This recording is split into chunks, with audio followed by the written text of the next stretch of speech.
Halo, welcome back to my channel. Hari ini saya akan membahas mengenai teknologi informasi bisa membantu Green Farm meningkatkan manajemen operasional dan kualitas produk organik dalam rangka final exam mata kuliah Information System Strategic Planning. Oke, tidak perlu berlama-lama, mari kita mulai. Green Farm merupakan perusahaan distributor produk pertanian organik terkemuka di Indonesia yang dalam 10 tahun terakhir ini agresif melakukan program edukasi masyarakat mengenai pentingnya makanan organik. Keunggulan strategi mulai dari kerjasama dengan konten kreator, petani, inventory, perusahaan delivery, hingga pengembangan aplikasi. Green Farm menghadapi masalah dalam hal produksi, pengiriman, inventaris, dan kualitas produk. Solusinya adalah mengimplementasikan sistem monitoring berbasis IoT untuk memperbaiki manajemen produksi, distribusi, dan pengecekan kualitas produk. Berikut beberapa pertanyaan dan solusi yang akan saya tawarkan. Pertanyaan pertama terkait dengan penambahan gudang inventory yang sangat cepat, tapi manajemen operasional dan kualitas tidak memadai. Oleh karena itu, saya akan memberikan solusi sebagai berikut. Adapun solusi yang dapat saya tawarkan yang pertama yaitu supply chain management berbasis cloud, di mana informasi dapat bersifat secara real-time dan terintegrasi. Dengan menggunakan kerangka kerja Supply Chain Operation Reference atau SCOR, di mana contoh sistem yang digunakan yaitu ada SAP Ariba atau Oracle SCM Cloud. Yang kedua yaitu Internet of Things atau IoT, ini untuk memantau kondisi produk secara real-time selama pengiriman yang dapat dipasang pada kemasan produk atau kendaraan, dan contoh sistem IoT ini sudah diterapkan pada perusahaan pertanian seperti Aviary, Clue, dan Z Labs. Dan yang terakhir yaitu analisis data, ini dapat menggunakan machine learning, di mana penerapannya untuk pemantauan tanaman, prediksi cuaca, produksi, dan pasar.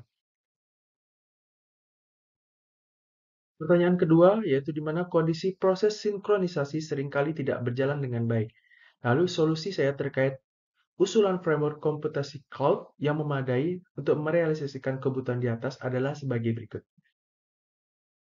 Solusi atau jawaban yang dapat saya berikan yaitu yang pertama, platform as a service, di mana akan mengembangkan dan menjalankan aplikasi analisis big data, memprediksi tren penjualan, permintaan, dan optimasi. Lalu ada software as a service, di mana penyedia cloud mengelola aplikasi dan membuatnya tersedia bagi pengguna melalui internet, yang mampu mensupport SCM dan CRM. Dan yang ketiga ada infrastruktur as a service, yaitu menyediakan infrastruktur seperti server, ruang penyimpanan, dan konektivitas, di mana pengelolaan database terdistribusi ini dapat meningkatkan efisiensi di berbagai lokasi. Pertanyaan ketiga terkait proses pengiriman barang yang masih relatif lamban, maka saya akan memberikan masukan mengenai penggunaan sensor IoT untuk armada agar terdeliver dengan baik. Berikut jawabannya. Oke, yang pertama ada sensor GPS dan IoT digunakan untuk melacak armada pengiriman. Lalu, data dari sensor IoT bisa juga untuk merancang rute pengiriman yang paling efisien. Sensor IoT juga bisa untuk melacak inventaris dan memperbarui sistem in-out barang. Lalu ada sensor seperti suhu dan kelembaban untuk memantau kondisi barang, dan bisa juga untuk mencegah kemungkinan penyimpangan atau pengiriman ke alamat yang salah. Oke, pertanyaan terakhir yaitu merekap bagaimana perancangan tahapan TOGAF ADM adalah sebagai berikut.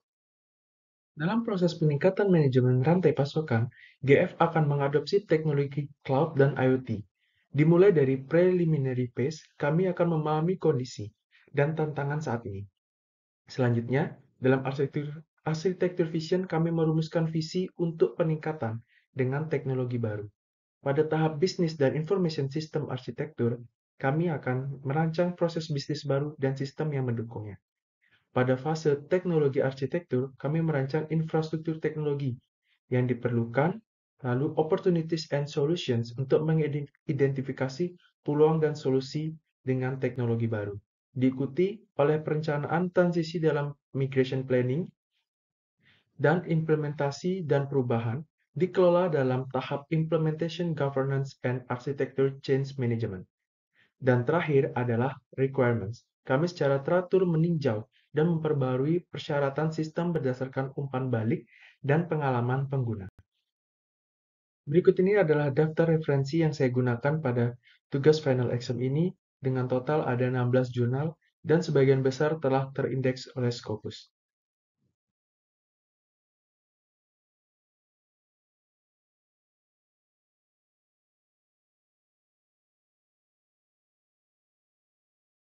Baik, sekian yang dapat saya sampaikan. Semoga bermanfaat bagi rekan-rekan semua. Mohon maaf apabila ada kekurangan ataupun kesalahan. Terima kasih dan sampai jumpa kembali.